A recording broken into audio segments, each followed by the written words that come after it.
કેમ છો વિદ્યાર્થી મિત્રો? આપણે ગયા લેક્ચરમાં તમને કીધેલું કે એસિડ બેઝ અને ક્ષારની આપણે ટેસ્ટ કરાવીશું. અહીંયા આપણે લીધેલું છે લીંબુનું દ્રાવણ, તમે જોઈ શકો છો બરાબર.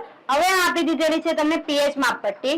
પીએચ માપપટ્ટીની અંદર જે તમને એસિડ મળશે એ એસિડનો રંગ તમને આછો ગુલાબી જોવા મળશે બરાબર, લાલ કલરનો આછો ગુલાબી રંગ. જો અહીંયા તમને જે પીએચ આપી દીધેલી છે આ પીએચ નો પણ નંબર લખેલા છે, કોઈ નંબર નથી, 1 થી 7 આપેલા છે, મતલબ કે જે દ્રાવણ લેશે એની તમને રંગ પરિવર્તન જોવા મળશે અને એનું અહીંયા પીએચ આપેલું છે. ક્લિયર થાય છે? બીજું 8 થી 14 એ શેના માટેની પીએચ છે? તો કે બેઝ માટેની પીએચ છે. જે પ્રમાણેનું બેઝ હશે, બેઝની જે પીએચ હશે એ રીતના તમને અહીંયા રંગ પરિવર્તન થયેલા જોવા મળશે બરાબર. ટેસ્ટ કરીએ, જુઓ અહીંયા આપણે લીધેલું છે લીંબુનું દ્રાવણ. અહીંયા હું એક પીએચ માપપટ્ટી લઉં છું. હવે લીંબુના દ્રાવણમાં આપણે એને ડીપ કરીએ.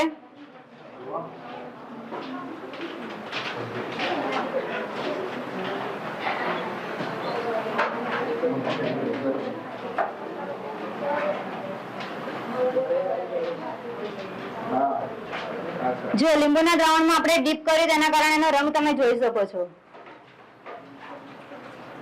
બરાબર છે. અને આ પીએચ પટ્ટી ડીપ આટલે સુધી કરેલી, ઉપર એનો રંગ ચડે છે. જુઓ હવે પીએચ ઉપર જોઈ જઈએ. એક નંબર ઉપર પીએચ તમને આપેલી છે. 1 નંબરનો રંગ જોઈ શકો છો. કયો રંગ જોવા મળે છે? ગુલાબી રંગ.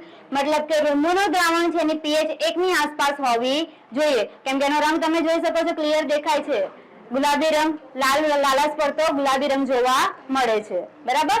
હવે એક બીજું દ્રાવણ લઈ લઈએ બેઝ માટેનું. અહીંયા મેં બેઝ માટે લીધેલું છે બેકિંગ સોડા. આ રહ્યો બેઝ માટે લીધો છે આપણે બેકિંગ સોડા. બેકિંગ સોડાનું અણુસૂત્ર થશે NaHCO3, જેને સોડિયમ હાઇડ્રોજન કાર્બોનેટ તરીકે પણ ઓળખવામાં આવે છે બરાબર. ચલો આની ટેસ્ટ કરાવીએ આપણે. આ પીએચ પટ્ટી છે. પીએચ પટ્ટીની અંદરથી આપણે એક પીએચ માપક્રમ લઈશું.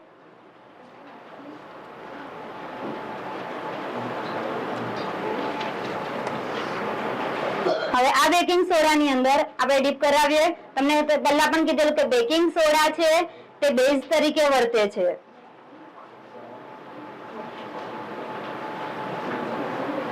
જો તમને સ્પષ્ટ રંગ પરિવર્તન થયેલો જોવા મળે છે. આ જ પીએચ નો તમને રંગ કયો જોવા મળેલો? જ્યારે એસિડ નું દ્રાવણ લીધેલું ત્યારે ગુલાબી લાલ રંગ જોવા મળ્યો હતો. હવે અત્યારે જે તમે પીએચ ની અંદર રંગ જોવો છો તે તમને કયો જોવા મળે છે? તો કે આછો લીલો રંગ જોવા મળે, જોઈ શકો છો બરાબર. હવે આછા રંગ લીલા રંગ માટેની પીએચ જોઈએ આપણે, તો આ રીતનો રંગ જોવા મળે છે. જુઓ આના જેવો કલર, આ 8 9 10 11 ને 12 અને 14 ત્યાં સુધીની બધી પીએચ આપેલી છે. આના જેવો રંગ તમને ક્યાં જોવા મળે છે? જુઓ 10 ઉપર જોવા મળે છે. મતલબ કે સોડિયમ હાઇડ્રોજન કાર્બોનેટ છે એની પીએચ કેટલા આસપાસ હોવી જોઈએ? તો કે 10 ની આસપાસ હોવી જોઈએ. ક્લિયર થાય છે? અહીંયા તમારે રંગ યાદ રાખવાના છે, તમને પરીક્ષામાં રંગ પૂછાશે બરાબર. ચલો ત્યાર પછી ક્ષાર.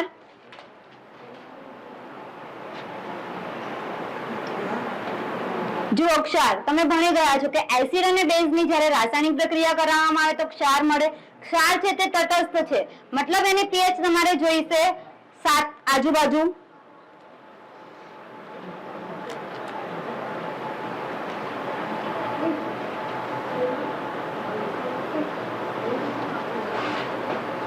જો આની અંદર આખી ડીપ કરી દીધી છતાં કોઈ ફેરફાર જણાતો નથી. મતલબ શું કે છે કે ક્ષાર છે કોઈ રંગ પરિવર્તન દર્શાવશે નહીં. જે પીએચ એની 7 છે તટસ્થ ને તટસ્થ રહેશે. ક્લિયર થાય છે બરાબર. Thank you. જો વિદ્યાર્થી મિત્રો આપણે અહીંયા પ્રેક્ટિકલ જોયું એસિડ બેઝ અને ક્ષારનું. ક્ષાર તમને ખબર છે કે તટસ્થ હોય બરાબર. તટસ્થ હોવાના કારણે કોઈ રંગ પરિવર્તન દર્શાવશે નહીં, પરંતુ બેઝ છે એ બેઝની અંદર તમારે મોસ્ટ ઓફ જ્યારે 0 ની નજીક જાય ત્યારે તમે જોઈ શકો છો કે રંગની અંદર પરિવર્તન જોવા મળે અને રંગ કયો મળે છે? તો કે લાલ મળે છે. હવે કાલે આપણે જોયું હતું કે જે દ્રાવણ બેઝિક છે એ દ્રાવણની બેઝિકની પીએચ કેટલી જોવા મળે છે? તો કે NaOH છે, પોટેશિયમ હાઇડ્રોક્સાઇડ છે, KOH છે, આ બધાની જે પીએચ છે તમને કેટલી જોવા મળે? તો કે 13 થી 14 ની વચ્ચે. મતલબ રંગ કયો આપશે? તો કે ગ્રીન કલર આપે છે બરાબર. હવે દૈનિક જીવનની અંદર પીએચ નું મહત્વ શું છે? આપણા જીવનની અંદર પણ પીએચ નું મહત્વ હોય ને બરાબર. દૈનિક જીવનની અંદર પણ પીએચ નું મહત્વ છે. તેમાં પહેલું તમને આપેલું છે કે દૈનિક જીવનની અંદર સજીવોના અસ્તિત્વમાં પીએચ નું મહત્વ. સજીવોના અસ્તિત્વમાં પીએચ નું મહત્વ.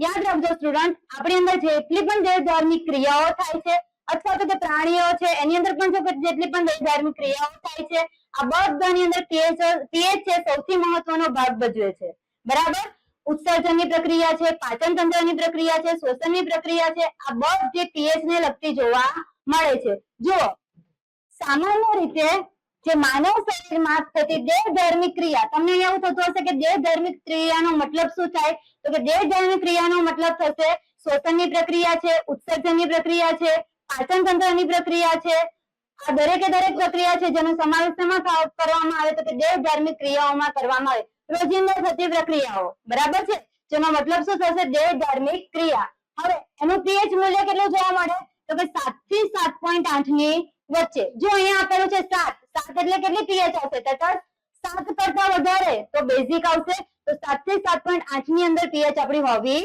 જોઈએ ત્યાર પછી જો આ પીએચ માં કોઈ પણ પ્રકારનો ફેરફાર થાય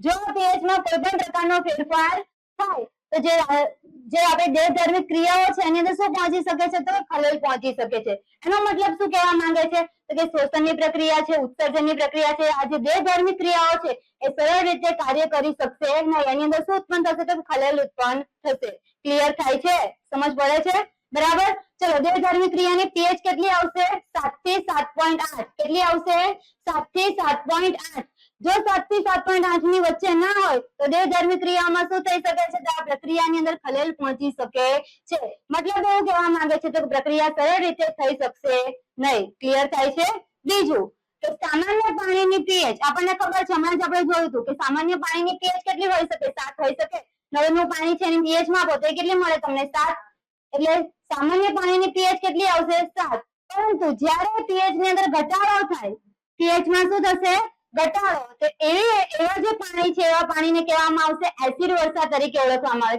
કેમ કે તમને ખબર છે કે 7 કરતા જો ઓછી પીએચ હોય તેવી પીએચ કયા આયનો વધારે ધરાવે H+ આયનો વધારે ધરાવે જો H+ આયનો વધારે ધરાવતા હોય તેવા દ્રાવણને આપણે કેવું કહીએ છીએ એસિડિક દ્રાવણ કહીએ છીએ ક્લિયર થાય છે બરાબર એટલે નળના પાણીની પીએચ કેટલી આવે છે તો કે 7 હોવી જોઈએ પરંતુ જે વરસાદી પાણી છે એ વરસાદી પાણીની પીએચ કેટલી આવે છે 5.6 કેટલી આવશે 5.6 કેમ વરસાદી પાણીની પીએચ 5.6 આવે કેમ કે વરસાદ છે એ શું ધરાવે છે અશુદ્ધિ ધરાવે છે અશુદ્ધિ ધરાવવાના કારણે એની અંદર H+ આયનો મુક્ત વધારે પ્રમાણમાં થાય છે એટલે એની પીએચ કેટલી આવશે 5.6 ની આસપાસ હવે આ જે 5.6 ની આસપાસની જે પીએચ છે એની અંદર જો ઘટાડો થાય તો એવા વરસાદને કહેવામાં આવશે આપણે એસિડ વર્ષા શું કહેવામાં આવશે એસિડ વર્ષા કેમ આવું કીધું તો તમને ખબર છે કે એસિડની સાથે જ્યારે વરસાદ વરસે છે તો એની સાથે વાતાવરણની અંદર રહેલી અશુદ્ધિઓનો પણ સમાવેશ થાય બરાબર અને આ અશુદ્ધિઓનો સમાવેશ થવાના કારણે તમે આપણે ભણી ગયા છે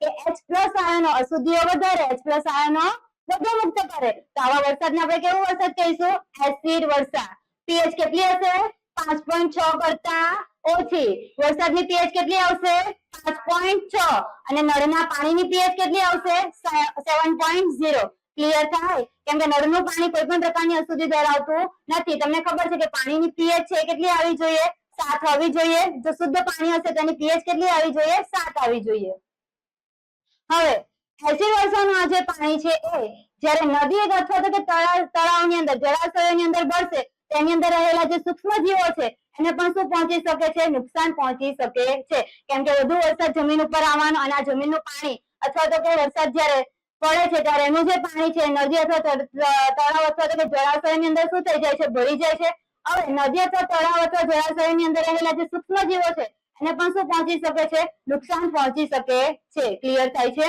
બરાબર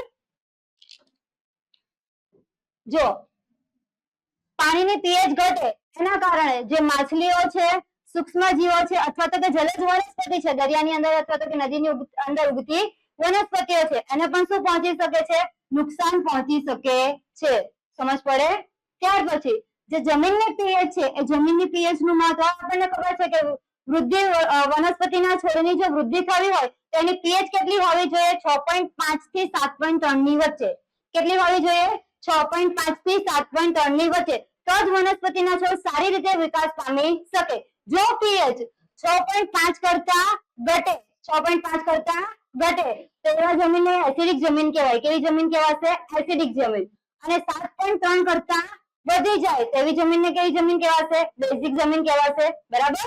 જો વનસ્પતિના તંદુરસ્ત વિકાસ માટે પીએચ ની મર્યાદા જરૂરિયાત રહેલી હોય છે.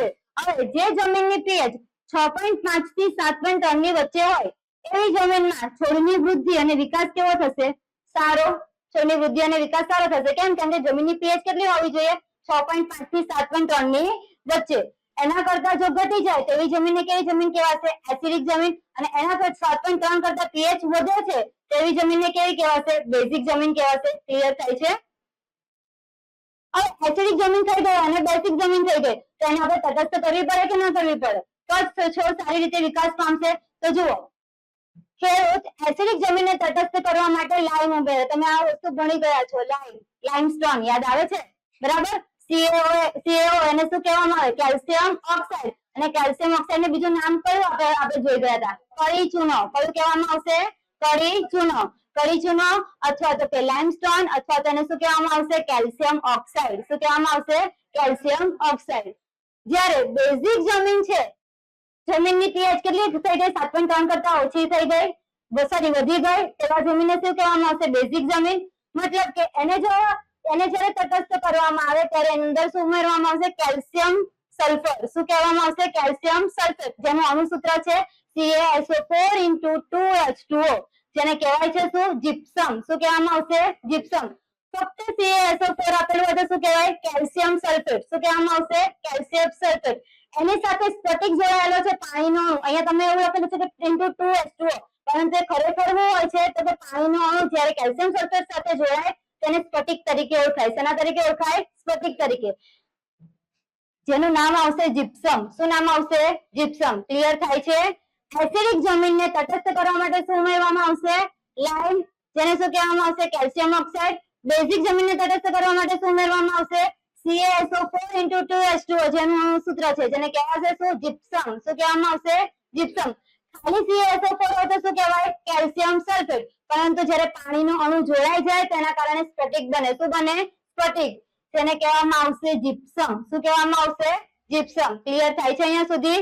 ત્યાર પછી પાચન તંત્રમાં, ત્યાર પછી આ નવો ટોપિક છે પાચન તંત્રમાં પીએચ નું મહત્વ. તેમાં પાચન તંત્રમાં પીએચ નું મહત્વ આપણે અહીંયા બે જોયું. એક તો દૈનિક જીવનમાં પીએચ નું મહત્વ અને બીજું શેની અંદર તો કે જ્યારે જમીનની અંદર પીએચ નું મહત્વ જોવામાં આવે તે. તો દૈનિક જીવનની અંદર પીએચ નું મહત્વ જોયું. એની અંદર આપણે જોયું કે જો દેહ ધાર્મિક પ્રક્રિયાઓની અંદર ખલેલ પહોંચવામાં આવે તો એના કારણે આપણે જે શરીરની અંદર પીએચ માં વધારો અથવા ઘટાડો થાય તો એના કારણે તમને શું થઈ શકે છે? નુકસાન થઈ શકે.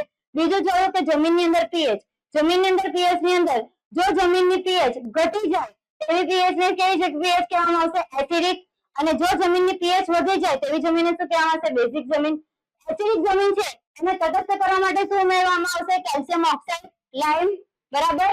અને જ્યારે બેઝિક જમીન છે એને તટસ્થ કરવા માટે શું ઉમેરવામાં આવશે? જીપ્સમ. ક્લિયર થાય? હવે ત્રીજો પોઈન્ટ આપેલો છે પાચન તંત્રમાં પીએચ નું મહત્વ. શેમાં? આપણા પાચન તંત્રમાં પીએચ નું મહત્વ. જો જઠર છે, જઠર HCl નો સ્ત્રાવ કરે. ખોરાકના પાચન માટે શેનો સ્ત્રાવ કરે? HCl નો. જઠર નીચે જઠર ગ્રંથિઓ આવેલું હોય એમાંથી HCl નો સ્ત્રાવ થાય જેને હાઇડ્રોક્લોરિક એસિડ કહેવામાં આવે. બરાબર. જે આપણા શરીરની અંદર રહેલા જે નકામા બેક્ટેરિયાઓ છે એનો નાશ કરવાનું કાર્ય કરે. બરાબર. જો આપણે જાણીએ છીએ કે ખોરાકના પાચનમાં જઠર અગત્યનો ભાગ ભજવે છે. જઠરમાંથી કોનો સ્ત્રાવ થશે? હાઇડ્રોક્લોરિક એસિડ, HCl નો સ્ત્રાવ થાય. જે જઠરને કોઈ પણ પ્રકારનું નુકસાન પહોંચાડ્યા વગર શું કરશે તો ખોરાકનું પાચન કરાવશે. શું કરાવશે? ખોરાકનું પાચન. અને જ્યારે અપચા દરમિયાન વધારે ખાઈ લીધું હોય, બરાબર, રોજ ભાવતું હોય તમે વધારે જમી લીધું હોય તો અપચા જેવી સમસ્યા સર્જાય કે ન સર્જાય? તો પરિણામે ખોરાક વધુ હોવાના કારણે શું કરાવશે તો કે HCl નો સ્ત્રાવ વધુ થાય છે. અને HCl નો સ્ત્રાવ વધુ થવાના કારણે એસિડનું પ્રમાણ વધ્યું એના કારણે તમને શું થઈ શકે છે તો કે પેટમાં દર્દ અથવા બળતરા થઈ શકે, જેને આપણે શેના તરીકે ઓળખીએ છીએ? એસિડિટી તરીકે. શેના તરીકે ઓળખીએ? એસિડિટી તરીકે. ક્લિયર થાય? બરાબર. શું કીધું કે જઠરની અંદર શું આવેલું છે? HCl એટલે કે હાઇડ્રોક્લોરિક એસિડ આવેલું છે. જે જઠર ગ્રંથિઓ આવેલી હોય ને એ જઠર ગ્રંથિઓમાંથી એનો સ્ત્રાવ થાય. આ હાઇડ્રોક્લોરિક એસિડ છે એમાં ખોરાકના પાચન દરમિયાન તે સૌથી વધારે ઉપયોગી છે. કેમ? કેમ કે અંદર આપણા શરીરની અંદર રહેલા જે ખોરાક દરમિયાન જે નકામા બેક્ટેરિયાઓ હોય એનો શું કરશે? નાશ કરશે. અને એને સાથે સાથે ખોરાકનું શું કરાવે તો કે પાચન કરાવે છે. પરંતુ જ્યારે વધારે પડતો ખોરાક ખાઈ લીધો હોય તો કે અપચા જેવી સમસ્યાઓ સર્જાઈ હોય ત્યારે આ જે હાઇડ્રોક્લોરિક એસિડ છે તે શું થઈ જાય છે, એનું પ્રમાણ વધી જાય। એસિડનું પ્રમાણ વધવાના કારણે પેટની અંદર દર્દ અથવા બળતરા ઉત્પન્ન થાય છે, જેને આપણે શેના તરીકે ઓળખીએ છીએ? એસિડિટી તરીકે ઓળખીએ। હવે તમને ખબર છે કે એસિડ હોય વધારે અને એની અંદર તમે બેઝ એડ કરી દો તો તટસ્થ થઈ જાય, એટલે એસિડિટી બેસી જાય કે ના બેસી જાય? તો એસિડિટીના ઉપચાર માટે, કોના ઉપચાર માટે? એસિડિટીના ઉપચાર માટે જે પદાર્થ અથવા તો કે જે બેઝ ઉમેરવામાં આવે છે એને શેના તરીકે ઓળખાશે? એન્ટાસિડ। શેના તરીકે ઓળખાશે? એન્ટાસિડ। એસિડિટી થઈ ગઈ, બરાબર? તો તમે આપણે ભણી ગયા છે કે એસિડ છે બેઝ સાથે પ્રક્રિયા કરીને તટસ્થીકરણની પ્રક્રિયા કરાવી દેશે, એટલે જે એસિડિટી ઉત્પન્ન થઈ છે તે બેસી જશે, બરાબર? એટલે આપણે તમને ખબર હોય તો ઈનોની અંદર પાછળ વાંચ્યું હશે સોડિયમ કાર્બોનેટ વપરાય। ઈનોની જે પડીકી હોય ને એની પાછળ વાંચો, પ્રિસ્ક્રિપ્શન લખેલું હશે સોડિયમ કાર્બોનેટ એવું લખેલું હશે, બરાબર? તો જો એસિડિટીના ઉપચાર માટે બેઝનો ઉપયોગ કરવામાં આવે છે, એનો ઉપયોગ કરવામાં આવશે બેઝનો। આ જે બેઝ વપરાય છે આપણે એને શેના તરીકે ઓળખીએ છીએ? એન્ટાસિડ। શેના તરીકે ઓળખીએ? એન્ટાસિડ। તે જઠરમાં રહેલા વધારાના એસિડનું શું કરશે? તટસ્થીકરણ થઈ ગયું ને? તમે આપણે ભણી ગયા છે કે એસિડ બેઝ સાથે જોડાય તટસ્થીકરણની પ્રક્રિયા થાય, એટલે અહીંયા શું થઈ જશે? એનું તટસ્થીકરણ થાય। ક્લિયર થાય છે? હવે એસિડિટી તરીકે મંદ બેઝિક પદાર્થનો ઉપયોગ કરવામાં આવે। કયો પદાર્થ છે બેઝિક પદાર્થ? એક તો ખાવાનો સોડા, હમણાં જ આપણે પ્રેક્ટિકલ કર્યું ને? ખાવાનો સોડા, જેનું અણુસૂત્ર શું થશે? NaHCO3। NaHCO3 ને કહેવાય શું? Sodium hydrogen carbonate. Na એટલે સોડિયમ, H એટલે હાઇડ્રોજન અને CO3 એટલે કાર્બોનેટ, સોડિયમ હાઇડ્રોજન કાર્બોનેટ। ત્યાર પછી બીજો એક પદાર્થ વપરાય છે milk of magnesia. Milk of magnesia, milk of મેગ્નેશિયાનું સામાન્ય નામ છે અને IUPAC નામ થશે મેગ્નેશિયમ હાઇડ્રોક્સાઇડ। શું થશે? Magnesium hydroxide, MgOH twice. શું કહેવામાં આવશે એને? MgOH twice. ક્લિયર થાય છે? ચલો, બે પ્રકારના એન્ટાસિડ જોવા મળે। કેટલા પ્રકારના? બે। પહેલું કયું આવશે? ખાવાનો સોડા, જેને શું કહેવામાં આવશે? Sodium hydrogen carbonate. અને બીજું આવશે મિલ્ક ઓફ મેગ્નેશિયા, જેને શું કહેવામાં આવશે? MgOH twice. આવડે આટલું? સમજ પડી ને? ચલો, ત્યાર પછી દાંતનું ક્ષયન। કોનું ક્ષયન? દાંતનું। જો તમને ખબર હોય તો બ્રશ ના કરતા હોય તો દાંત સડી જાય કે ના સડી જાય? જલ્દીથી સડી જાય। કેમ આવું થતું હશે? તો કે મોંની અંદર જે બેક્ટેરિયાઓ હાજર રહેલા હોય તે શું કરાવશે? તો ખોરાકનું પાચન કરાવી દે। ખોરાકનું શું કરાવે? પાચન। હવે આપણા જીભની અંદર આવેલો છે લાળ રસીય એમાઇલેઝ નામનો ઉત્સેચક। આ જે લાળ રસીય એમાઇલેઝ ઉત્સેચક છે એ મોંની અંદર હાજર રહેલા બેક્ટેરિયાની અંદર જે શર્કરા હોય એ શર્કરાનું શું કરાવશે? વિઘટન કરાવશે। અને શર્કરાનું વિઘટન કરાવીને માલ્ટેઝ બનાવે। અહીંયા ભલે નથી આપ્યું, શર્કરાનું વિઘટન કરાવીને શું બનાવશે? માલ્ટેઝ। અને એ દરમિયાન ઘણા એવા પ્રમાણમાં શું ઉત્પન્ન થાય? તો કે એસિડ ઉત્પન્ન થાય છે। શું ઉત્પન્ન થશે? એસિડ। હવે તમને ખબર છે કે આપણું દાંતનું જે પડ છે તે કેલ્શિયમ ફોસ્ફેટનું બનેલું છે, બરાબર? આ જે કેલ્શિયમ ફોસ્ફેટનું દાંતનું પડ બનેલું હોય છે એ એસિડના સંપર્કમાં આવવાના કારણે દાંતનું અંદર ખવાણ શરૂઆત થાય। દાંતનું શું થાય? સળો લાગે અથવા તો એનું ક્ષયન થવાની શરૂઆત થાય। એટલે જ્યારે જમી લો ત્યાર પછી દાંતને સરસ મસાના શું કરી લેવાના? ઘસી કાઢવાના, સાફ કરી કાઢવાના। એટલે મોંની અંદર રહેલા જે ખોરાકના કણો છે એ બેક્ટેરિયા દ્વારા દાંતનો જે સળો છે તે શું થઈ જશે? અટકી જશે। ક્લિયર થાય? બરાબર? જો દાંતનું ક્ષયન રોકવા માટે જે મોંના અંદરની pH છે તે 5.5 હોવી જોઈએ। કેટલી હોવી જોઈએ? 5.5। જો 5.5 કરતા ઘટે તો દાંતની અંદર ક્ષયનની શરૂઆત થાય। ક્લિયર થાય? બરાબર? ચલો, મોંની અંદરની pH કેટલી આવશે? 5.5। કેટલી આવશે? 5.5। જો 5.5 કરતા ઘટે તો દાંતનું ક્ષયનની શરૂઆત થાય। દાંતનું ક્ષયન એટલે દાંતમાં સળો લાગે। ક્લિયર થાય? કાળા દાંત થઈ જાય ને? ચલો, દાંતનું ઉપરનું આવરણ શેનું બનેલું છે? Calcium phosphate. શેનું બનેલું છે? Calcium phosphate. ચલો, કેલ્શિયમ એટલે શું લખાશે? ફોસ્ફેટ એટલે શું લખાશે? PO4। કેલ્શિયમની સંયોજકતા કેટલી આવશે? 2। PO4 ની સંયોજકતા કેટલી આવશે? 3। આયનોની આપલે થશે, બરાબર? એટલે સૂત્ર મળશે તમને CA3PO4 ટ્વાઇસ। આપણે આ ભણી ગયા હતા કે નતો ભણી ગયા? યાદ આવે છે? PO4 છેલ્લું હતું, યાદ આવે છે ને? બરાબર? જેમાં છેલ્લા ત્રીજા નંબરમાં હતું તેની સંયોજકતા કેટલી હતી? 3, બરાબર? ચલો, કેલ્શિયમ ફોસ્ફેટનું સૂત્ર શું આવશે? CA3PO4 twice. 1 માર્ક્સમાં પૂછાઈ શકે છે કહેવાય શું? Calcium phosphate. અણુસૂત્ર શું આવશે? Ca3PO4 twice. જે કઠિન પદાર્થનું બનેલું હોય છે, સરસ મજાનું મજબૂત છે કે નહીં? કઠિન પદાર્થનું બનેલું હોય છે. હવે પાણી સાથે જ્યારે સંપર્કમાં આવે છે ત્યારે દાંત ઓગળી જાય તમારા?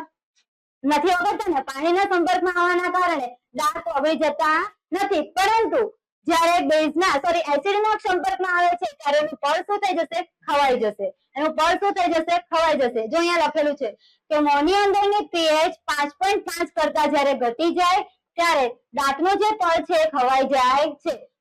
મોંની pH 5.5 કરતા ક્યારે ઘટે?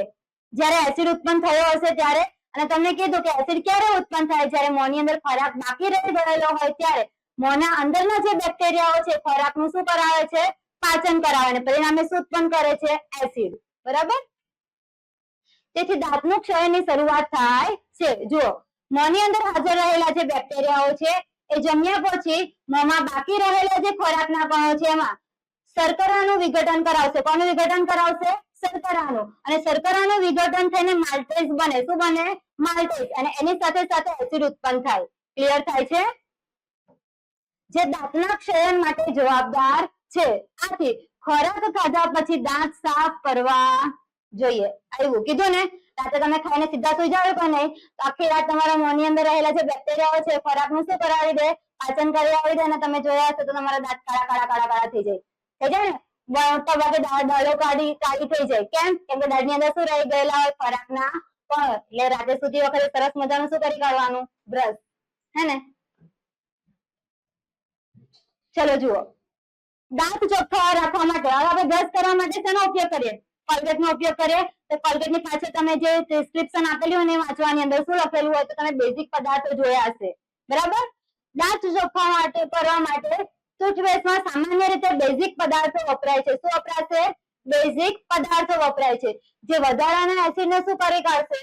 તટસ્થ. વધારાના એસિડને શું કરી કાઢશે? એસિડ. આપણે તમે હમણાં પહેલા બે ટોપિકની અંદર પણ એ જ જોયું કે જે એસિડનું પ્રમાણ વધે બેઝ એની સાથે જોડો એટલે પ્રક્રિયા કઈ થઈ ગઈ? તટસ્થીકરણની. એટલે એસિડ જે ઉત્પન્ન થયો હતો તે બેસી જશે કે નહીં? ક્લિયર થાય છે? જો એસિડ ઉત્પન્ન થાય તો પ્રક્રિયા કોની સાથે કરવાની? બેઝ સાથે. બેઝ સાથે પ્રક્રિયા કરીને કઈ શું આપશે? આપણને તટસ્થીકરણની પ્રક્રિયા આપશે. તટસ્થીકરણની પ્રક્રિયામાં આપણને ખબર છે બે નિપજ મળે, ક્ષાર પ્લસ પાણી. પરિણામે દાંતનો સ્વર શું થઈ જશે? અટકી જશે. હવે મધમાખીના ડંખની અંદર અસરમાં ઉપચાર. મધમાખીનો ડંખ કરડી ગયો હોય તો સરસ મજાનો અહીંયા ખુલ્લો થઈ જાય કે નહીં? હે ને? અને એનો જો સ્પર્શ કરવામાં આવે તો તમને દુખે કે નથી દુખતું? દુખે ને. કેમ આવું થાય? કેમ કે મધમાખીનો જે ડંખ છે મિથેનોઇક એસિડ ઉત્પન્ન કરે. શું ઉત્પન્ન કરે? Methanoic acid. આ મિથેનોઇક એસિડના કારણે મધમાખીનો ડંખ જ્યારે કરડી જાય છે ત્યારે અંદરથી શું ઉત્પન્ન થાય છે? Methanoic acid. આ મિથેનોઇક એસિડ ઉત્પન્ન થવાના કારણે જો તમે એને સ્પર્શ કરો તો તમને શું અનુભવ થઈ શકે છે? દર્દ અનુભવ થઈ શકે છે. ક્લિયર થાય છે? બરાબર? જો મધમાખીના ડંખની અંદર ઉપચાર. મધમાખી ડંખ મારે ત્યારે ડંખ એસિડ મુક્ત કરે. શું મુક્ત કરે? એસિડ. અને એસિડ મુક્ત કરતો હોવાથી તમને દર્દ અથવા સોજો આવી જાય છે. દુખે અને અહીંયા મસ્ત મજાનો ફોલ્લો પણ થઈ જાય. થઈ જાય ને? એટલે એના કારણે શું આવેલો હોય? ફોલ્લો કેમ થાય? સોજો આવવાના કારણે. હવે મધમાખીના ડંખની અસરમાં રાહત મેળવવા માટે બેકિંગ સોડાનો ઉપયોગ કરવામાં આવે. શેનો ઉપયોગ કરવામાં આવશે? Baking soda. જેનું બીજું નામ શું છે? ખાવાના સોડા. ખાવાનો સોડા કહેવામાં આવશે. જે ભજીયા ને એવું બધું બનાવે એની અંદર નાખે સોડા, ખબર? અને સરસ મજાના ભજીયા ફૂલી જાય. કેમ? ખાવાના સોડાના કારણે. ક્લિયર થાય? કેમ કે કાર્બન ડાયોક્સાઇડ મુક્ત કરે. અને તમને ખબર છે કે ઉધરા માટે જવાબદાર કોણ છે? Carbon dioxide. એટલે ફૂલી જાય. બેકિંગ પદાર્થના જલીય દ્રાવણને ડંખની આસપાસના ભાગમાં લગાડવામાં આવે તો એસિડિક ઝેરનું શું થઈ જશે? તટસ્થીકરણ. એસિડિક ઝેરનું શું થઈ જશે? તટસ્થીકરણ. સમજ પડે છે? આવડે કે ના આવડે? ચલો, મધમાખીના ડંખની અંદર કયો એસિડ મુક્ત થાય છે? Methanoic acid. કયો એસિડ મુક્ત થાય છે? Methanoic acid. આ જે મિથેનોઇક એસિડ છે એની ઉપર ખાવાનો સોડા અથવા તો બેકિંગ સોડાનું શું બનાવી દેવામાં આવે? જલીય દ્રાવણ. જલીય દ્રાવણનો મતલબ શું થાય? કે જે બેકિંગ સોડા છે એની અંદર પાણી એડ કરી એનું સરસ મજાનું શું બની દેવામાં આવે? ઘટ્ટ દ્રાવણ બનાવી દેવામાં આવે. અને પરિણામે જ્યાં તમને ડંખ માર્યો છે ત્યાં શું કરી દેવામાં આવશે? લગાડી દેવામાં આવશે. ક્લિયર થાય? બરાબર? ચલો, કેટલા પ્રકાર જોયા? હજુ એક બાકી છે, કવચ. કવચ નામની તૃણીય વનસ્પતિ છે. કવચ નામની કેવી વનસ્પતિ છે? તૃણીય વનસ્પતિ છે, જે પાંદડા જેના પાંદડા હોય પાંદડા ઉપર રોમ આવેલા હોય અને એ રોમ જો તમારા સ્પર્શમાં આવે તેના કારણે ડંખ ઉત્પન્ન થાય અને મિથેનોઇક એસિડ ઉત્પન્ન કરે. શું ઉત્પન્ન કરશે? Methanoic acid. જો કવચ નામની એક તૃણીય વનસ્પતિ છે, એના પાંદડાને ડંખ મારતા એના રોમ છે એમાંથી મિથેનોઇક એસિડ મુક્ત થાય. જે પાંદડું આપેલું હોય એની ઉપર તમને ખબર હોય તો એકદમ ઝીણા ઝીણા રોમ આવે. આ જરાક મોટા મોટા દોરાયા, એકદમ વાળ જેવા શું આવે? ઝીણા ઝીણા રોમ. અને એ રોમના જે સંપર્કમાં તમે આવો એના કારણે ડંખ તમને લાગે અને એના કારણે શું ઉત્પન્ન થાય? એ ડંખ શું ઉત્પન્ન કરે છે? તો મિથેનોઇક એસિડ. મિથેનોઇક એસિડ ઉત્પન્ન કરતા હોવાથી જ્યારે તમે જે ભાગે તમે ડંખ માર્યો છે ત્યાં જો સ્પર્શ કરવામાં આવે તો તમને દાહક દર્દ અનુભવાય છે. ક્લિયર થાય? સમજ પડે કે નહીં? ચલો પહેલું શું જોયું બોલો? દૈનિક જીવનમાં પીએચ નું મહત્વ. શું જોયું? દૈનિક જીવનમાં પીએચ નું મહત્વ. દૈનિક જીવનમાં પીએચ ના મહત્વની અંદર આપણે જોયું કે જ્યારે પણ સજીવોના અસ્તિત્વને ટકાવી રાખવું હોય તેની પીએચ કેટલી હોવી જોઈએ? 7 થી 7.8. કેટલી હોવી જોઈએ? 7 થી 7.8. જો પીએચ ની અંદર કોઈ પણ પ્રકારની ખલેલ પહોંચે તો દેહધર્મી ક્રિયાને અસર થાય છે. ક્લિયર થાય? બીજું, એની અંદર તમારે વાત કોની કરવાની છે? સરસ મજાના વરસાદની વાત કરવાની. શું વાત કરીશું? કે વરસાદની પીએચ છે કેટલી હોવી જોઈએ? 5.6. કેટલી હોવી જોઈએ? 5.6. નળના પાણીની પીએચ કેટલી આવશે? 7.0. એટલે કે તટસ્થ થશે નળનું પાણી. બરાબર? પરંતુ વરસાદનું પાણી કેવું હોવું જોઈએ? 5.6 પીએચ હોવી જોઈએ. જો 5.6 કરતા એની પીએચ ઘટે છે મતલબ એવા વરસાદને કહેવામાં આવશે એસિડ વરસાદ. કેવા વરસાદ કહેવામાં આવશે? એસિડ વરસાદ. ક્લિયર થાય છે? બરાબર? ચલો ત્યાર પછી આ જો એસિડ વરસાદનું પાણી નદી તળાવ અથવા તો કે જળાશયોમાં જાય છે તો એની અંદર રહેલા જે સૂક્ષ્મ જીવો અથવા તો કે માછલીઓ છે તેને પણ નુકસાન પહોંચી શકે છે. ચલો ત્યાર પછી આપણે બીજું પોઈન્ટ જો જમીનની પીએચ. તેની પીએચ? જમીનની પીએચ. જમીનની પીએચ કેટલી હોવી જોઈએ? તો કે 6.5 થી 7.3 ની વચ્ચે. કેટલી હોવી જોઈએ? 6.5 થી 7.3 ની વચ્ચે. જો 6.5 કરતા ઓછી પીએચ હોય તેવી જમીનને એસિડિક જમીન કહેવાય અને જો પીએચ 7.3 કરતા વધારે હોય તેવી જમીનને બેઝિક જમીન કહેવામાં આવે છે. ક્લિયર થાય? સમજ પડે ને? જો એસિડિક જમીન હોય તેને તટસ્થ કરવા માટે શું વાપરવામાં આવશે? તો કે એસિડિક જમીનને ક્વિકલાઇમ અથવા એને કહેવામાં આવશે કેલ્શિયમ ઓક્સાઇડ અથવા તો કહેવામાં આવશે કડી ચૂનો. સમજ પડે? બરાબર? લાઇમસ્ટોન એટલે તો કેલ્શિયમ કાર્બોનેટ થશે CaCO3. બરાબર? ક્વિકલાઇમ એટલે શું થાય? Calcium oxide. સમજ પડે છે? ચલો બેઝિક જમીન છે એને તટસ્થ કરવા માટે શું વપરાશે? જીપ્સમ. જેનું અણુસૂત્ર શું આવશે? CaSO4 * 2H2O. ક્લિયર થાય?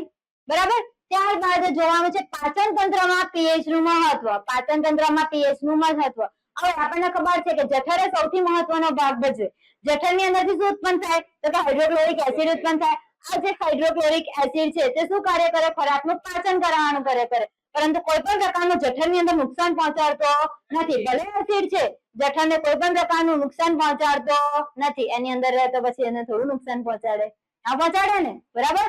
હવે જઠરની પીએચ, જઠરની અંદર જો વધુ પ્રમાણમાં HCl ઉત્પન્ન થાય. ક્યારે વધુ પ્રમાણમાં HCl ઉત્પન્ન થશે?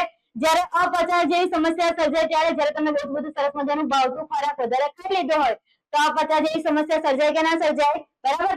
તે સ્થિતિની અંદર વધારે એસિડ ઉત્પન્ન થાય અને વધુ એસિડ ઉત્પન્ન થવાના કારણે જઠરમાં દર્દ અને બળતરા અનુભવાય છે. સમજ પડે? બરાબર? તો એના ઉપચાર માટે આપણે ઈનોનો ઉપયોગ કરીએ. ઈનો. બરાબર?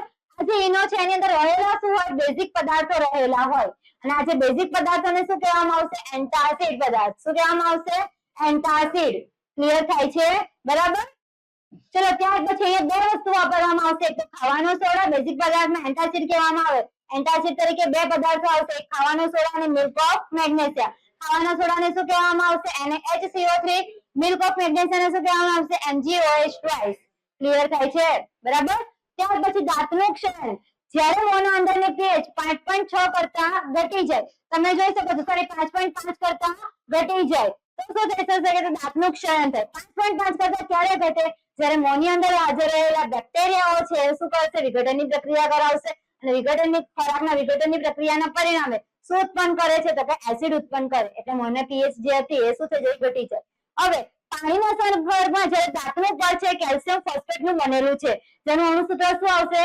Ca3PO4 twice. આ કેલ્શિયમ ફોસ્ફેટનું દાંતનું જે પડ છે જે પાણીના સંપર્કમાં આવે તો કોઈ પણ પ્રકારનું નુકસાન પહોંચાડતું નથી, પરંતુ એસિડના કારણે આ જે દાંતનું પડ છે એને શું થાય છે, ખવાડની શરૂઆત થાય. સમજ પડે છે? બરાબર. ચલો ત્યાર પછી આપણે જોયું મધમાખીના ડંખના ઉપચારમાં બેઝનો ઉપયોગ કરવામાં આવે છે. મધમાખીનો ડંખ તમને કરડે છે ત્યારે મિથેનોઇક એસિડ ઉત્પન્ન કરે. શું ઉત્પન્ન કરશે? Methanoic acid. મિથેનોઇક એસિડ ઉત્પન્ન થતો હોવાના કારણે તમારા હાથ ઉપર દર્દ અથવા તો કે સોજો આવી જાય છે. ક્લિયર થાય? એવી જ એક બીજી એક વનસ્પતિ છે જે પણ મિથેનોઇક એસિડ ઉત્પન્ન કરે, જેને નામ આપેલું છે કવચ નામની વનસ્પતિ. તૃણીય વનસ્પતિ છે, તૃણાહારી પ્રાણીઓ ખાઈ શકે, તૃણીય વનસ્પતિ. પરંતુ આના કારણે તમને ખબર છે કે ડંખ મારતી હોવાના કારણે જો વનસ્પતિનો ખોરાક તરીકે ઉપયોગ કરે તો એ લોકોને નુકસાન પહોંચી શકે છે, કેમ કે અંદરથી શું ઉત્પન્ન કરે છે? મિથેનોઇક એસિડ ઉત્પન્ન કરે અને એના કારણે પણ તમને દાહક દર્દ અનુભવાય છે. ક્લિયર થાય? આ દૈનિક જીવનમાં પીએચ નું મહત્વ મોસ્ટ ટાઈમ ક્વેશ્ચન આન્સર છે. ઘણી બધી વખત પરીક્ષાની અંદર પૂછાય છે. બેઠો નથી પૂછાતો, પરંતુ આ 5 ટોપિક માંથી કોઈ એક ટોપિક તમને પરીક્ષામાં પૂછાશે. ક્લિયર થાય છે? બરાબર. એટલે આ 5 ટોપિક તમારે સરસ મજાના યાદ કરી લેવાના છે. બરાબર. ચલો ત્યાર પછી હવે આપણે દીધેલું છે માટીમાં પીએચ માપી. તમારે શું કરવાનું છે? એક માટી લેવાની, માટીને પાણીની અંદર શું કરી દેવાની? ઓગાળી દેવાની. પરિણામે જે દ્રાવણ મળે છે એ દ્રાવણની તમારે શું કરાવવાની? ટેસ્ટ કરાવવાની. ક્લિયર થાય છે? જ્યારે તમે દ્રાવણની ટેસ્ટ કરાવો છો ત્યારે તમારે એની પીએચ માપવાની. કેટલીક જમીન એસિડિક પણ હોઈ શકે અને કેટલીક જમીન શું હોઈ શકે? બેઝિક પણ હોઈ શકે. અહીંયા આપી દીધેલું છે કે આ જે માટીની પીએચ છે એ અમુક જમીન શું ધરાવતી હશે? તો બેઝિક ગુણધર્મ ધરાવતી હશે. અમુક જમીન કેવી ગુણધર્મ ધરાવતી હશે? તો કે એસિડિક ગુણધર્મ ધરાવતી હશે. હવે તમને ખબર છે કે જ્યારે એસિડિક જમીન હોય તો એને તમારે તટસ્થ કરવા માટે શું મેળવવામાં આવશે? Line, quick line. શું કહેવામાં આવશે? Quick line. જેનું અણુસૂત્ર શું આવશે? Calcium oxide CaO. બરાબર. અથવા તેને કહેવામાં આવશે કડી ચૂનો. અને બીજું વપરાશે બેઝિક જમીનને તટસ્થ કરવા માટે જીપ્સમ. એ સૂત્ર યાદ રાખવાનું છે.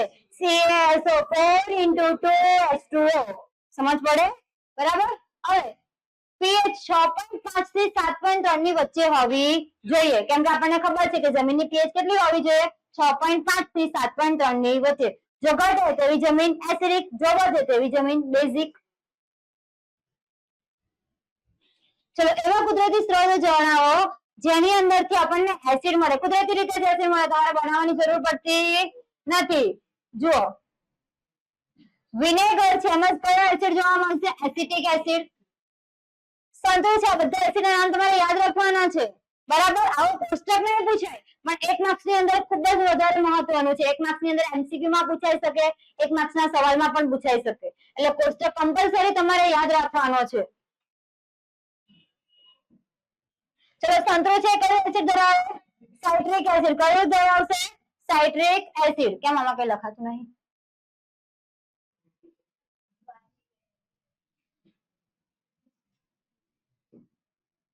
હા હવે લખાયું. માખી બેહી ગયેલી એટલે નતું લખાતું. ચલો સંતરો છે કયો એસિડ ધરાવે? Citric acid. આંબલી છે તે tartaric acid. Tomato oxalic acid. ખાટું નહીં, ખાટું. કયું દહીં? ખાટું દૂધ. ખાટું દૂધનો મતલબ દહીં. બરાબર. ખાટું દૂધનો મતલબ શું થાય? દહીં. દહીં કયો એસિડ ધરાવે? Lactic acid. લીંબુ સાઇટ્રિક એસિડ. જો સાઇટ્રિક એસિડ વાળા બે છે ખાટા ખાટા, લીંબુ અને સંતરું. સમજ પડે? તો આ યાદ રહે કે ના રહે? કીડીનો ડંખ અને કવચનો ડંખ બંને મિથેનોઇક એસિડ આપણે ભણી ગયા. આમાંથી તો ઘણા બધા આપણે ભણી ગયા છે, તો યાદ રહેશે કે નહીં રહે? યાદ રહેશે ને? ચલો ફરી એક વખત રિપીટ કરાવે. વિનેગરમાં કયો એસિડ હોય? Acetic acid. સંતરમાં કયો છે? Citric acid. આંબલીમાં ટાર્ટરિક એસિડ. ટામેટામાં ઓક્ઝેલિક એસિડ. ખાટા દહીંમાં લેક્ટિક એસિડ. લેક્ટિક બેક્ટેરિયા દ્વારા દહીંને ખાટું બનાવવામાં આવે એટલે એસિડ કયો મળશે આપણને? Lactic acid. લીંબુમાં સાઇટ્રિક એસિડ. કીડીનો ડંખ અને કવચનો ડંખ બંને ડંખ મારે મિથેનોઇક એસિડ. હમણાં જોયું. આવડે ને? સમજ પડે? ચલો ત્યાર પછી આપેલા ક્ષાર બનાવવા માટે જરૂરી એસિડ બેઝની ઓળખ કરો. હવે જો એકદમ ઈઝી છે, ક્વેશ્ચન તમારે યાદ રાખવાની બિલકુલ જરૂર છે નહીં. બરાબર. એકદમ ઈઝી છે. કઈ રીતે યાદ રાખશો હું તમને કહું. જુઓ એસિડ અને બેઝ બંને ભેગા થઈને શું બનાવે? ક્ષાર બનાવે. એસિડ અને બેઝ બંને ભેગા થઈને શું બનાવે? ક્ષાર બનાવે. જો અહીંયા તમને પોટેશિયમ સલ્ફેટ આપેલું છે. શું આપેલું છે? Potassium sulphate. પોટેશિયમ સલ્ફેટ આપેલું છે તો એનું અણુસૂત્ર તમને યાદ હોવું જોઈએ. પોટેશિયમ એટલે કે અને સલ્ફેટ એટલે SO4 K2SO4. તો જો K2 આવશે હમણાં બરો. ઓકે જો K2SO4 પોટેશિયમ સલ્ફેટ. બરાબર. હવે યાદ રાખજો કે SO4 વાળો આપણી પાસે એસિડ કયો આવે? H2SO4 સલ્ફ્યુરિક એસિડ પ્લસ કે ઉપર આપણી પાસે બેઝ કયો મળે? KOH. યાદ રાખજો જેટલી પણ ધાતુઓ છે બેઝની અંદર જોવા મળે. બરાબર. જો દેખાય. અને જેટલા પણ અધાતુઓ છે મોસ્ટ ઓફ શું બનાવે આપણે જો ભણી ગયા છે કે અધાતુઓ ઓક્સાઇડ એસિડ માટે જવાબદાર છે, ધાત્વિય ઓક્સાઇડ બેઝ માટે જવાબદાર છે. સમજ પડે છે? તો જો અહીંયાથી આપણને શું મળશે? બેઝ. અને અહીંયાથી શું મળશે આપણને? Acid. H2SO4 plus KOH. SO4 માંથી H પ્લસ આયન એસિડ માટે જવાબદાર, KOH માંથી OH માઇનસ બેઝ માટે જવાબદાર. બંનેને હું કાઢી નાખું તો ફક્ત સાર મળી જાય. બરાબર. તો આ બે કોષ્ટક આપણે ગોખવાની જરૂર છે નહીં. ચલો ત્યારબાદ આપેલું છે સોડિયમ સલ્ફેટ. સોડિયમ એટલે શું થાય? Na2SO4 થાય. ચલો SO4 એસિડ કયો આવશે? અને વાળો બેઝ કયો આવશે? સમજ પડે? Sodium hydroxide. ચલો ત્યાર પછી ત્રીજું આપેલું છે કેલ્શિયમ સલ્ફેટ. શું આપેલું છે? Calcium sulphate. કેલ્શિયમ સલ્ફેટ ને શું લખાય? CaSO4 Ca+2 SO4 - 2 એટલે CaSO4 થાય. ચલો હવે આના ઉપરથી SO4 વાળો એસિડ કયો આવશે? H2SO4 પ્લસ Ca વાળો CaOH twice. ક્લિયર થાય? સમજ પડે કે નથી પડતી? બરાબર. પછી મેગ્નેશિયમ સલ્ફેટ. મેગ્નેશિયમ સલ્ફેટ એટલે MgSO4. એના કારણે બનતો એસિડ કયો આવશે? H2SO4 અને બેઝ કયો આવશે? MgOH twice. MgOH Ca+2 Mg+2 +2 +2 વીજ બહાર આવે. OH માઇનસ માઇનસ વીજ બહાર આવે. બરાબર. ચલો કોપર સલ્ફેટ. કોપર સલ્ફેટ એટલે CuSO4. બરાબર. એના કારણે બનતો એસિડ કયો આવશે? SO4 વાળો H2SO4 પ્લસ Cu એટલે CuOH twice. Cu+2 યાદ રહે છે? બરાબર. ત્યારબાદ સોડિયમ ક્લોરાઇડ. Sodium chloride. ચલો શું આપેલું છે? સોડિયમ ક્લોરાઇડ એટલે NaCl લખાય. ચલો Cl વાળો એસિડ આપણી પાસે કયો છે? HCl. એના વાળો બેઝ NaOH. આવડે કે ના આવડે? તો આ બંનેને યાદ રાખવાની જરૂર છે નહીં. ખાલી આ યાદ રાખો. ઓટોમેટિકલી આ બંને આવડવાના જ છે. બરાબર. ચલો ત્યારબાદ સોડિયમ નાઇટ્રેટ. સોડિયમ નાઇટ્રેટ એટલે NaNO3. Na એટલે સોડિયમ, NO3 એટલે નાઇટ્રેટ. બરાબર. ચલો NO3 વાળો આપણી પાસે એસિડ યાદ કરો. HNO3 nitric acid. HNO3 plus sodium વાળો NaOH બેઝ. ત્યાર પછી સોડિયમ કાર્બોનેટ. સોડિયમ કાર્બોનેટ નું અણુસૂત્ર Na2CO3. CO3 વાળો એસિડ યાદ આવે છે? એક વખત મેં લખાવેલું H2CO3 પાણી સાથે પ્રક્રિયા કરાવી હતી. H2CO3 આને કહેવામાં આવશે કાર્બોનિક એસિડ. શું કહેવામાં આવશે? Carbonic acid. સોડિયમ કાર્બોનેટ અહીંયા આવશે H2CO3 આવશે. બરાબર. અહીંયા શું આવશે? H2CO3 આવશે. શું? H2CO3. બરાબર. પ્લસ બાકી કોણ આવે? Sodium NaOH. જો આવડી જાય કે ના આવડી જાય? કેટલું ઈઝી છે. બરાબર. Ammonium chloride. શું આપેલું છે? Ammonium chloride. સોરી ગુજરાતીમાં લખી કાઢી. Ammonium chloride. ચલો એમોનિયમ એટલે NH4OH અને ક્લોરાઇડ એટલે HCl. ચલો HCl આપશે પ્લસ એમોનિયમ એની સાથે OH જોડાય છે એમોનિયમ હાઇડ્રોક્સાઇડ NH4OH. આવડે કે ના આવડે લખતા? આવડે ને? પાક્કો એકદમ ઈઝી છે, આવડશે ને? સમજ પડી છે? ચલો ટૂંકમાં કે એસિડ અને બેઝ બંને ભેગા થઈને તમને શું આપે છે? તો ક્ષાર આપે છે. અહીંયા આપણે જે ભણવા જઈ રહ્યા છે ક્ષાર પરિવાર વિશે ભણવા જઈ રહ્યા છે. ક્ષાર પરિવાર નહીં, કયો પરિવાર? ક્ષાર પરિવાર. કયો પરિવાર? ક્ષાર. હવે તમને એવું થતું કે ક્ષાર પરિવાર છે શું? તો ક્ષાર પરિવારનો અર્થ એવું થાય કે એક સરખા આયનો હોય. શું હોય? એક સરખા આયનો હોય. જે એક સરખા આયનો ધરાવતા હોય. બે પદાર્થો લઈ લો તો બંને પદાર્થોની અંદર એક સરખા આયનો જોવા મળતા હોય. બે ધન આયનો સરખા હોય કાં તો બે ઋણ આયનો સરખા હોય. ક્લિયર થાય છે? તો એક સમાન ધન આયન, એક સમાન ધન આયન અથવા તો કે એક સમાન ઋણ આયનો ધરાવતા જે ક્ષાર છે એને શેના તરીકે ઓળખવામાં આવશે? ક્ષાર પરિવાર. શેના તરીકે ઓળખવામાં આવશે? ક્ષાર પરિવાર. હવે જો NaCl, Na2SO4 અને Na2CO3 આ બધામાં તમને એક સરખું કોણ દેખાય? Na+, Na+, Na+. તો આને શું કહેવામાં આવશે? સોડિયમના ક્ષાર પરિવાર. શું કહેવામાં આવશે? સોડિયમના ક્ષાર પરિવાર. સ્ટાર પરિવાર નહીં, કયો પરિવાર છે? ક્ષાર પરિવાર છે, બરાબર? સ્ટાર નહીં, સ્ટાર પ્લસ વાળો. ચલો Na+, K+ અને NH4+ ત્રણ જુદા છે, પણ બાજુમાં જુઓ Cl-, Cl-, Cl-. તો બે સમાન ધન આયનો ધરાવતા હશે અથવા તો કે એક સરખા શું ધરાવતા હોય? ઋણ આયનો ધરાવતા હોય. એવા જે ક્ષાર હોય ક્ષારને શું કહેવામાં આવશે? ક્ષાર પરિવાર કહેવામાં આવે. સમજ પડે? ચલો આને શું કહેવામાં આવશે? બોલો હવે. ક્લોરીનના ક્ષાર, ક્લોરીનના ક્ષાર પરિવાર. આવડે કે ના આવડે? આવડે ને? ત્યાર પછી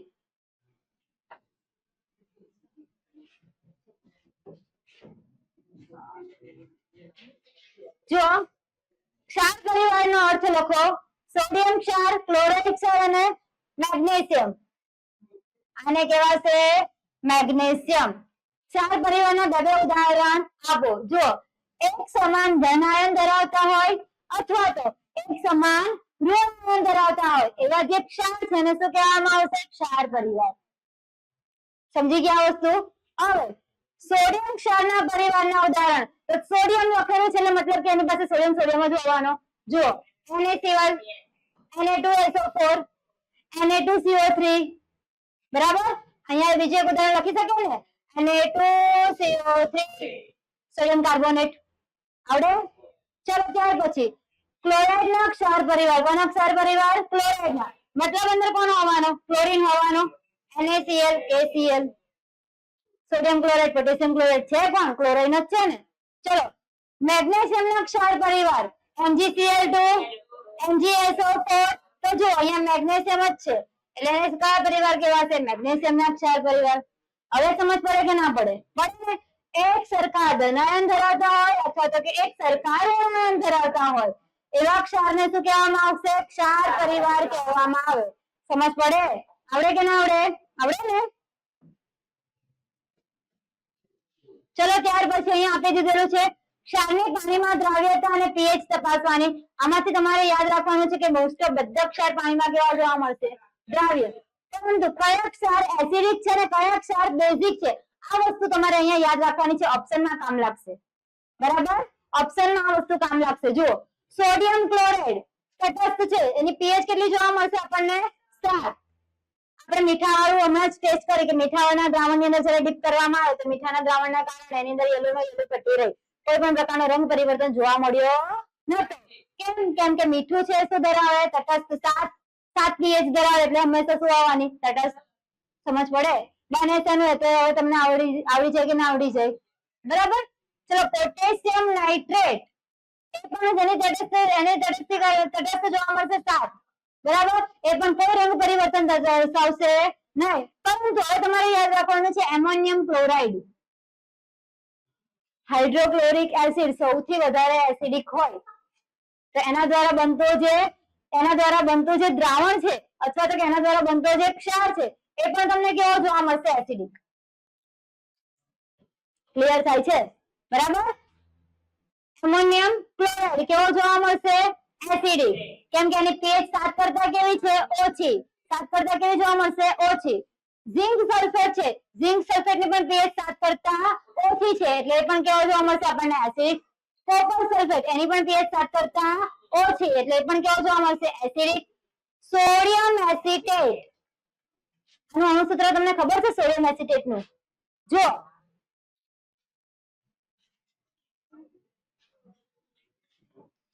સોડિયમ એસિટેટ CH3COOH પ્લસ પ્રક્રિયા કોની સાથે કરવાની? સોડિયમ એસિટેટ આપેલો છે એટલે NaOH સાથે પ્રક્રિયા કરવાની. કોની સાથે પ્રક્રિયા કરાવીશું? NaOH. હવે બંને જોડે જ્યારે પ્લસ અને માઇનસ જોડે તો જ ક્ષાર બનાવવાનો ને. આમાંથી પ્લસ માઇનસ કઈ રીતે ખબર પડે? યાદ રાખજો, જ્યારે આવું કોઈ પણ પ્રકારનું CH3COOH બરાબર આ રીતના જ્યારે તત્વ આપેલો હંમેશા આયનીકરણ અહીંયાથી થશે, અહીંયાથી હાઇડ્રોજન દૂર થશે. ક્લિયર થાય છે? અહીંયાથી કયો આયન દૂર થશે? હાઇડ્રોજન, કેમ કે COO એ માઇનસ વીજબળ ધરાવે. કયો વીજબળ ધરાવે? માઇનસ. CH3COO એ કયો વીજબળ ધરાવે? માઇનસ. જ્યારે H એ કયો વીજબળ ધરાવશે? પ્લસ. હાઇડ્રોજન એ કયો વીજબળ ધરાવશે? પ્લસ. ક્લિયર થાય છે? લખાતું કેમ નહીં? કઈ છે?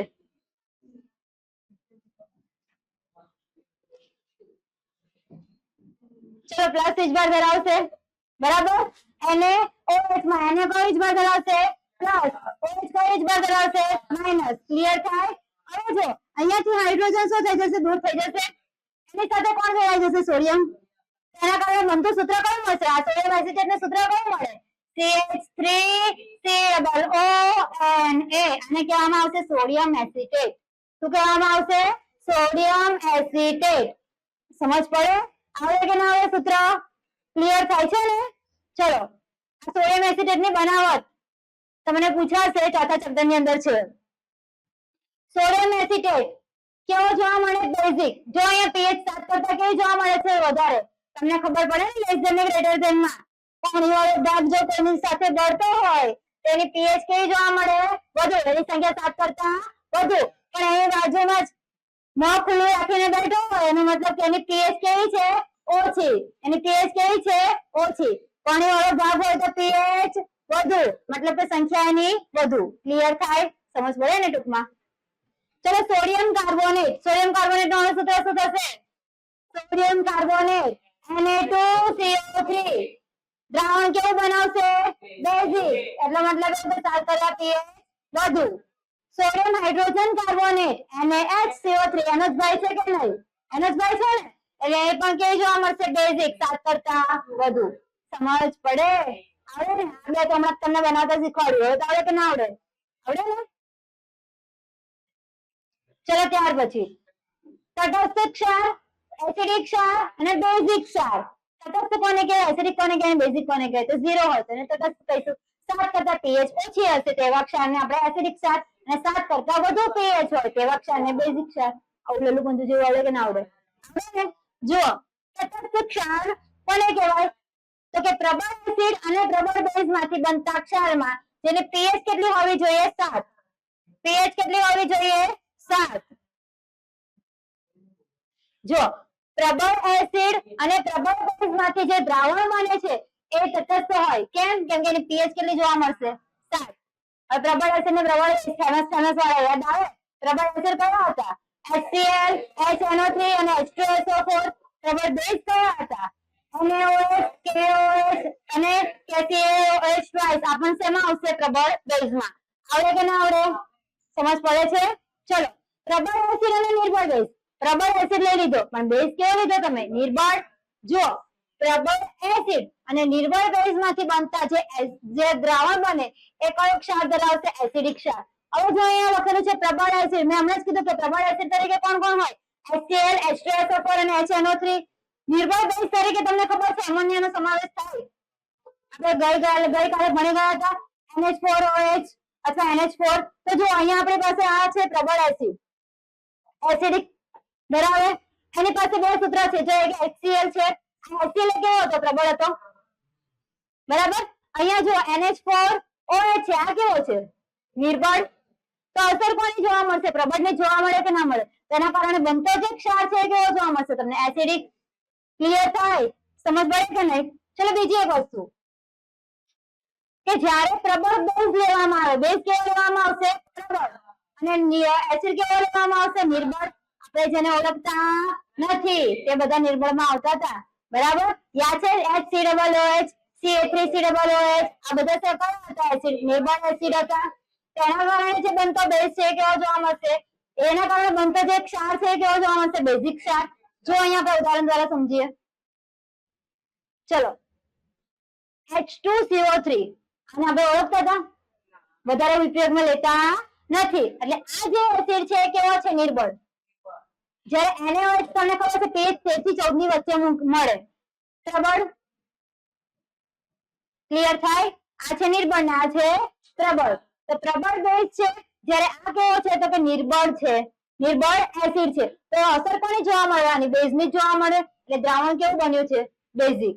અહીંયા પણ જુઓ એક સેમ જ વસ્તુ છે, બરાબર? એટલે દ્રાવણ કેવું મળ્યું આપણને? બેઝિક. અહીંયા પણ જુઓ CH3COOH એસિડ કેવો છે? નિર્બળ એસિડ છે અને આપણે વધારે ઓળખતા નથી. આવું તમે મળે કર્યું, બરાબર? જે ફેમસ વધારે હોય નહીં તેને આપણે શું કીધા? નિર્બળ. CH3COOH ને HCOOH આપણા ઉદાહરણની અંદર છે ને, જેને શેના તરીકે ઓળખીએ છીએ આપણે? નિર્બળ એસિડ તરીકે.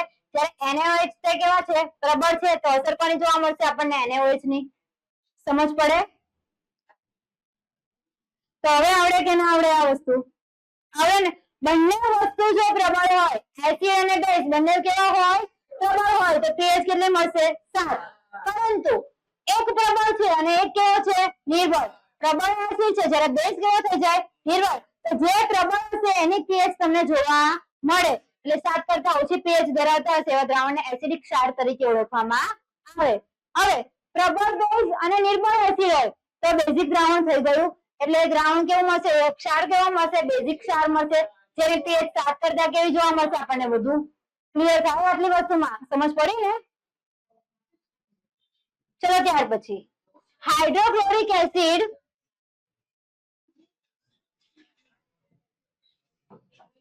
જો હાઇડ્રોક્લોરિક એસિડ અને સોડિયમ હાઇડ્રોક્સાઇડ ના દ્રાવણમાં સંયોગીકરણથી ઉદ્ભવતા. હવે સંયોગીકરણ આવ્યું. સંયોગીકરણ એટલે જોડાવું. સંયોગીકરણ એટલે જોડાવું. ક્લિયર થાય છે ને? બરાબર? ઉદ્ભવતા ક્ષારનું નામ અને અણુસૂત્ર લખો. અહીંયા તમારે ફક્ત કેટલી નિપજ આપવાની? 1. સંયોગીકરણની પ્રક્રિયાથી જોડવાનું છે તો નિપજ કેટલી મળે? ફક્ત 1 જ. ચલો હાઇડ્રોક્લોરિક એસિડ એટલે HCl. પ્રક્રિયા કોની સાથે કરાવવાની છે? NaOH સાથે કરાવવાની છે. સોડિયમ હાઇડ્રોક્સાઇડ સાથે પ્રક્રિયા કરીને મળશે શું તમને? NaCl. NaCl. આ મુખ્ય નિપજ તમને મળી ગઈ, બરાબર? તો જો અહીંયા કીધેલું છે કે સોડિયમ ક્લોરાઇડ અને હાઇડ્રોક્સાઇડ દ્રાવણના સંયોગીકરણથી આપણને શું મળે? Sodium chloride. શું મળે? Sodium chloride. કોની કોની વચ્ચે પ્રક્રિયા કરાવી? હાઇડ્રોક્લોરિક એસિડ અને બીજું સોડિયમ હાઇડ્રોક્સાઇડ. કોની સાથે? Sodium hydroxide. બંને વચ્ચે જ્યારે રાસાયણિક પ્રક્રિયા થાય ત્યારે ઉદ્ભવતી નિપજ કઈ મળે? Sodium chloride. ચલો સોડિયમ ક્લોરાઇડ નું અણુસૂત્ર લખતા તો આવડે ને? હવે ઓળખાઈ જવું જોઈએ. કેટલી બધી વખત આવ્યું, આવડી જાય ને? NaCl. ઉપયોગ શેમાં કરવામાં આવે? ખોરાકમાં. મીઠા વગરનું ખાવાનું ભાવે?